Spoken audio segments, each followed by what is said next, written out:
अगर गढ़ है तो फिर क्यों कुलदीप बिश्नोई के या भजनलाल परिवार के वोट कम ज्यादा होते रहते हैं? क्यों पिछले जो लोकसभा चुनाव था उसमें भव्य बिश्नोई यहाँ पर जबरदस्त तरीके से हारे थे? क्यों अपने ही बूथ के ऊपर जो भव्य बिश्नोई है वो हार गए थे? अगर गढ़ है तो गढ़ नहीं होता किसी का भी, ये लोकतांत्रिक परिभाषा के खिलाफ है। किसी के घर में ईडी पहुंचती है, सीबीआई पहुंचती है और थोड़े थोड़े दिनों के बाद उसकी अंतरात्मा जागने लग जाती है, अंतरात्मा चिंगाड़े मारने लग जाती है कि मनोहर लाल खट्टर अच्छा काम कर रहे हैं, नरेंद्र मोदी अच्छा काम कर रहे हैं। बताएं कुलदीप बिश्नोई, बताएं बीजेपी कि क्या स्कूलों को इसी तरह से बंद किया जाएगा? जो छोटे छोटे बच्चे हैं, लड़कियां हैं, आपने देखा होगा, लड़कियां धरने के ऊपर बैठी हुई हैं, आप वोट मांग रहे हो, शर्म से डूब के मर जाना चाहिए। जैसे ही चुनाव आता है गुरमीत राम रहीम की जमानत हो जाती है, उनको पैरोल मिल जाती है। मतलब गुरमीत राम रहीम जैसे अपराधियों को आप जेल से बाहर निकाल के वोट बैंक हासिल करने की कोशिश करते हो। जब कांग्रेस में थे कुलदीप बिश्नोई ऐसा है, कुलदीप बिश्नोई तो कुपूत है, कुलदीप बिश्नोई तो भ्रष्टाचारी है, विदेश में रहता है, विधानसभा में नहीं आता, भोग विलास की राजनीति करता है। मुख्यमंत्री से लेकर तमाम बीजेपी के नेता ये आरोप लगाते थे। आज उसी कुलदीप बिश्नोई के लिए या उनके परिवार के लिए वही नेता वोट मांगने के लिए आ रहे हैं। दादा थे, उन्होंने कभी काम किया था और फिर उसके नाम पे हमें वोट दे दो। हम पाला बदलते रहते हैं, हम इधर जाएं इस हिसाब से मांगे तो भी हमें वोट दे दो, हम इधर जाएं तो इस हिसाब से मांगे हमें तो भी वोट दे दो, हम इनको गाली दें तो भी हमें वोट दे दो, हम इनकी तारीफ करें तो भी हमें वोट दे दो। मतलब इस हिसाब, इसके तो हम लोग खिलाफ है। जनता अपने मुद्दों के आधार के ऊपर वोट डाले। जनता यहाँ पर किसी जातिवाद में, परिवारवाद में, गढ़मढ़ के चक्कर में ना फंसे। आके बैठ के कि हो क्या रहा है हम लोगों के साथ, क्या कोई हमें बेवकूफ़ तो नहीं बना रहा है ना? दोस्तों, आदमपुर उपचुनाव है और मेरे साथ वीडियो ब्लॉगर महेंद्र जी हैं। तो जानते हैं कि क्या कुछ समीकरण महेंद्र जी बना रहे हैं। महेंद्र जी, इस उपचुनाव को आप कैसे देख रहे हैं? एक तरह से हरियाणा की जनता के पास जिस तरह से हर चुनाव में होता है, मौका है अपने मुद्दों को पहचानने का, अपने मुद्दों को पहचानते हुए उसके आधार पर वोट देने का। मौका है सरकार के काम के आंकलन का। मौका है उस आंकलन के आधार पर फिर अपना फैसला लेने का।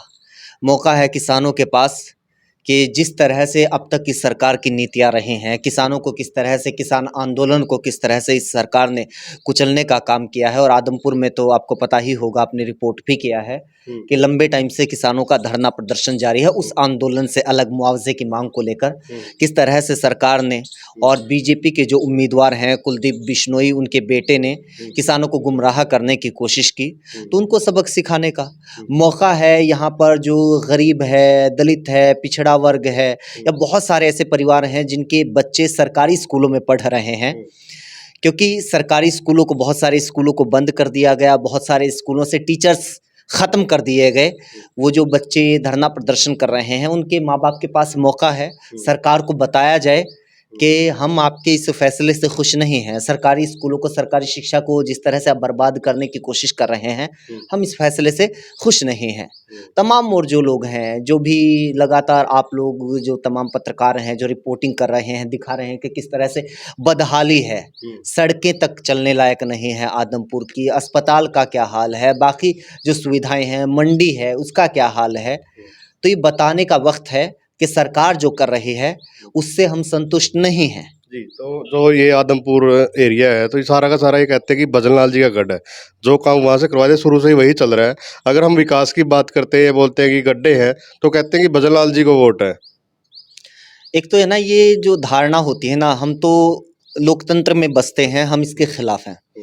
गढ़ किसी का नहीं होता, ये कोई राजशाही नहीं है कि दादा था, फिर बेटा है, फिर पोता है।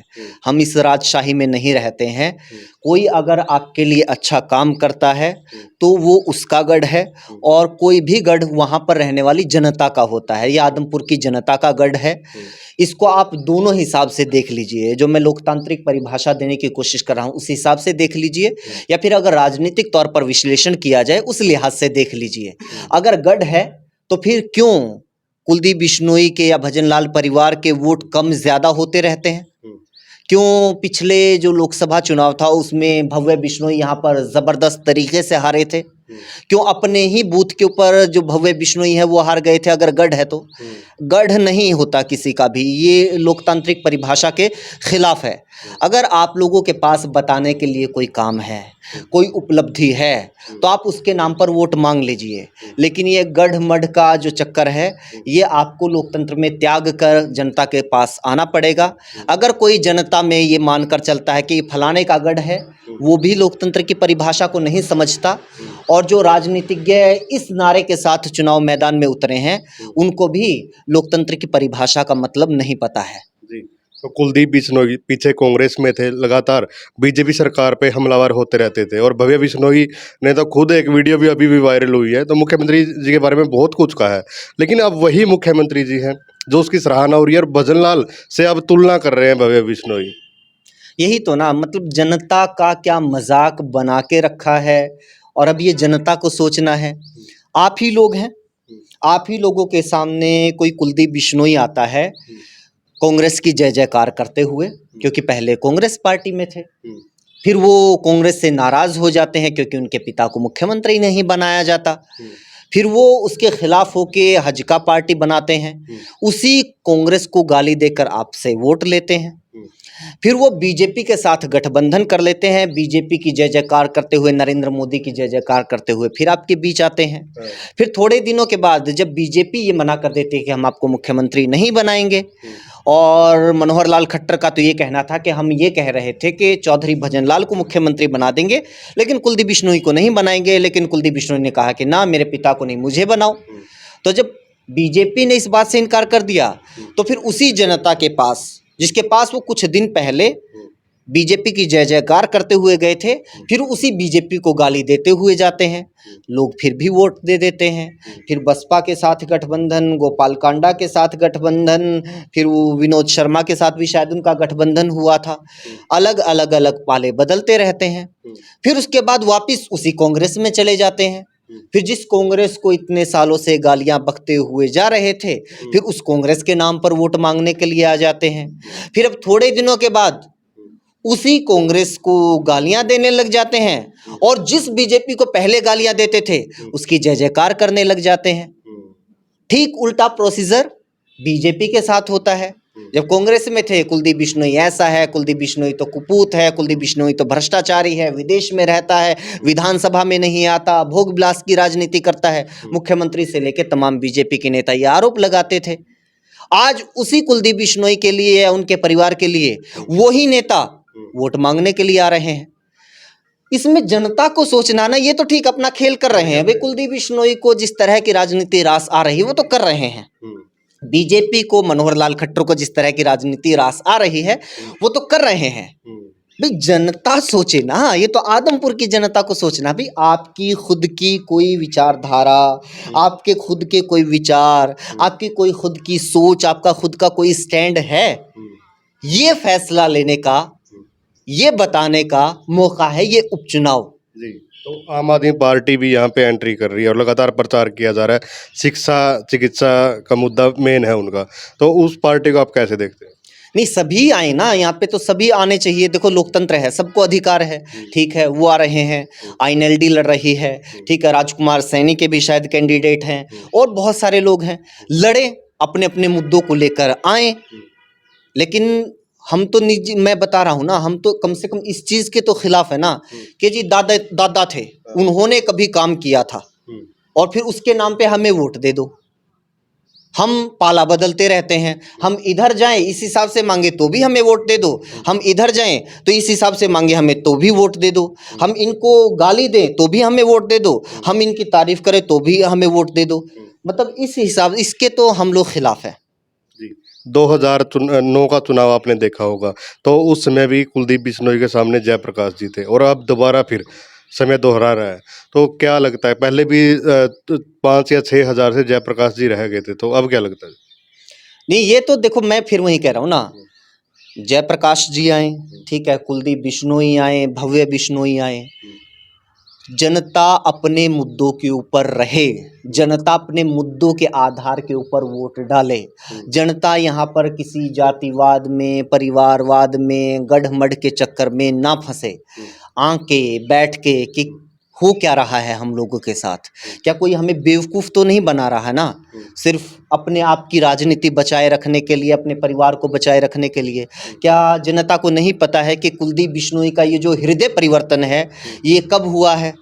क्या इस देश में सिर्फ आदमपुर ही नहीं, पूरे देश में हमें नहीं देखने को मिल रहा कि किसी के घर में ईडी पहुंचती है, सीबीआई पहुंचती है और थोड़े थोड़े दिनों के बाद उसकी अंतरात्मा जागने लग जाती है, अंतरात्मा चिंगाड़े मारने लग जाती है कि मनोहर लाल खट्टर अच्छा काम कर रहे हैं, नरेंद्र मोदी अच्छा काम कर रहे हैं। जी, तो किसानों का जो मुआवजे की बात आ रही है, खुद कुलदीप बिश्नोई ने फेसबुक पोस्ट से एक पोस्ट डाली थी कि मुआवजा जल्द ही मिल जाएगा, लेकिन आचार संहिता लग गई, चुनाव आ गया बीच में। आपको क्या लगता है कितनी सच्चाई है, किसानों को मुआवजा मिलेगा? पहली बात तो इस पूरे के पूरे प्रकरण में कुलदीप बिश्नोई का कोई रोल ही नहीं होना चाहिए था। किसान इतने दिनों से धरने पर बैठे हुए थे, तो एक मुख्यमंत्री बना रखे हैं हमने कृषि मंत्री बना रखे हैं, उनको खूब ठाठ बाट लगे हुए हैं चंडीगढ़ में और लगभग हर शहर में जहाँ भी वो आते हैं उनके खूब ठाठ बाट लगते हैं। उनको किसानों की या आम जनता की इन्हीं मांगों को पूरा करने के लिए मुख्यमंत्री बना रखा ना, या कुलदीप बिश्नोई आके हमारे वकील बनेंगे, किसानों के वकील बनेंगे तो ही वो सुनेंगे? तो उनको पहले ही मान लेनी चाहिए थी। कुलदीप बिश्नोई आके बताएंगे तो ही किसान परेशान है ये मानेंगे क्या मुख्यमंत्री? पहली बात तो पहले उनकी सुनवाई नहीं हुई, यहाँ पर ही लानते मुख्यमंत्री को, उनकी सरकार को। फिर आपने झूठ बोला, कितने दिन लगते हैं भैया, आपने आदेश कर दिया, आज तो डिजिटल इंडिया है ना, एक सेकंड उधर से आपने मुआवजा डाला, इधर अगले ही सेकंड में किसान के खाते में पहुंच गया। ये कितने दिन का टाइम लगता है, किस तरह से आ रहे हैं? गुड़ड़ी आण लग रहे हैं, पैदल आण लग रहा है, मुआवजा कैसे आने लग रहा है? आचार संहिता लग गई, अब ये बहाना हो गया। आचार संहिता तब नहीं दिखाई देती जब जींद के अंदर उपचुनाव था, तब भर्तियों के रिजल्ट निकाल दिए गए थे, तब रातों रात वहाँ पर सड़कें बनाई जा रही थी। ऐलनाबाद में भी आप तो कवर करके आए थे, वहाँ पर भी कुछ इस तरह की चीज़ें हो रही थी। लेकिन कम से कम एक बात तो ये अब तक तो इतनी गनीमत तो रही है कि भाई उपचुनाव को देखते हुए ऐलनाबाद की तरह या जींद की तरह आदमपुर की सड़कें रातों रात नहीं बनाई जा रही हैं, या उस तरह से ग्रांट या बड़ी बड़ी घोषणाएं शायद होगा आने वाले दिनों में, लेकिन अब तक नहीं हो रहा है। तो ये आचार संहिता का बहाना कम से कम बीजेपी ना बनाए। ये तो वो पार्टी, वो सरकार है जिसने सरेआम आंखों से आंखें मिला के घोषित तौर पर आचार संहिता के धज्जियां उड़ाई हैं पूरे देश में। जी, बड़ौदा उपचुनाव हुआ था, 6 महीने से ज़्यादा का समय लिया उपचुनाव होने में। अगर ऐलनाबाद की बात करें तो वो भी 6 महीने से ज़्यादा में हुआ, लेकिन ये उपचुनाव सिर्फ 3 महीने के अंदर हो रहा है। इतनी जल्दबाजी क्यों? पंचायती चुनाव 2.5 साल से अटके हुए हैं, अब हो रहे हैं। ये पता चलता है ना, एक पहले तो जैसे पंचायती चुनाव है वो आप बहुत अच्छे से बता सकते हैं कि किस तरह से पंचायतों के काम ठप पड़े रहे। गाँव का जो आज बुरा हाल है इसकी वजह से है। कितने ही बड़े बड़े घोटाले हुए, ग्रांट कहाँ से आई, किधर गई, पंचायत को तो नहीं पता, गाँव वालों को तो नहीं पता।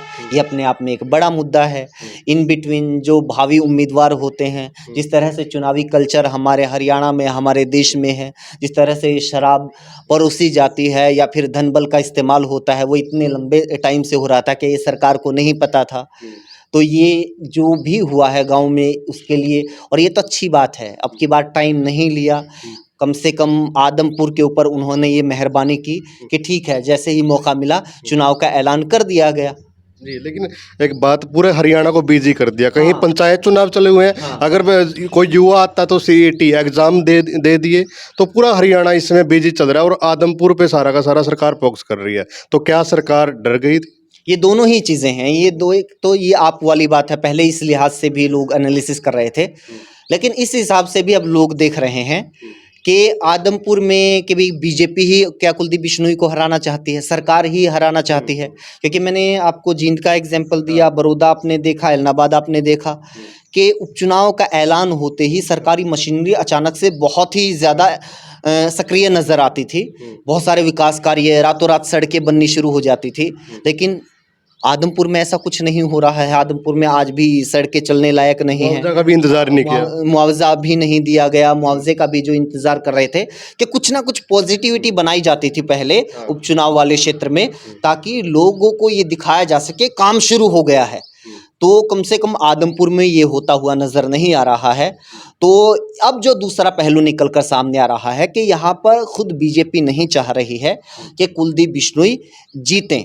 यहाँ पर जो बीजेपी की स्थानीय लीडरशिप है, उनको भी यहाँ के खुद जो बीजेपी के सांसद हैं, बहुत सारे बीजेपी नेताओं के सार्वजनिक बयान है, वो चाहे चौधरी बीरेंद्र सिंह और बहुत सारे हैं, उनको इस बात का और जेजेपी की जो नाराज़गी है वो भी जग जाहिर है। उनको ये लगता है कि अगर कुलदीप बिश्नोई बीजेपी में आके उनकी राजनीति फलती फूलती है तो बीजेपी की ही लोकल लीडरशिप के लिए ख़तरनाक होगा, जेजेपी के लिए ख़तरनाक होगा।